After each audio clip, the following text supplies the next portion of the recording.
Labor claims police foot patrols around the country have gone down 15% since National took office.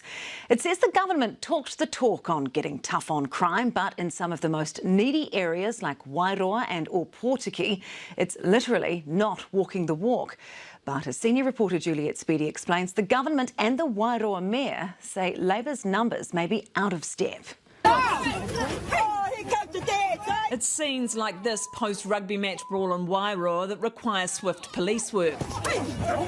But Labor says Wairoa now has 88% less police foot patrols since National got into power, and a 15% drop across the country. Since December, we've seen a decrease in the number of foot patrols around New Zealand, particularly in some of the rural areas like Bay of Plenty, and even in Christchurch in the South Island, we're seeing some real sharp declines. Opotiki too, Labor's claiming foot patrols down 88%. It doesn't seem like Mark Mitchell is walking the talk on this one. They've talked a big game in terms of increasing visibility. What we've seen is police budget being reduced, the number of police officers still going down, and the number of support staff being cut. But National says Labor is misleading the public with its numbers. And the reality is, in the first 6 months of this year, there were 14% more foot patrols than the same period last year.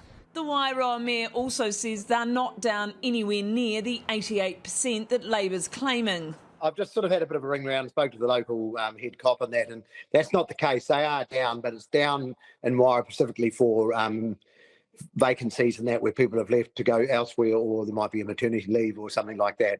But he did say, reassured me that there is coverage here. Labor's leader was asked if his police spokesperson is cherry-picking months to skew the figures. There's a lot more foot patrols now than there were under your government. I don't think criminals go and put their feet up for a cup of tea and a Milo just because it's winter. So you haven't noticed any major difference in police numbers since National took power? No, not at all. And he said this hasn't just happened. It's the same situation for quite a few years. Recruiting and retaining police remains a challenge. It's harder to recruit, but it's also inexcusable that police budget received $108 million less than the previous year. They shouldn't be asking the police to make cuts. The public want to see more cops on the beat. I work just down the road there, and quite often there is, there's people around who are pretty intimidating.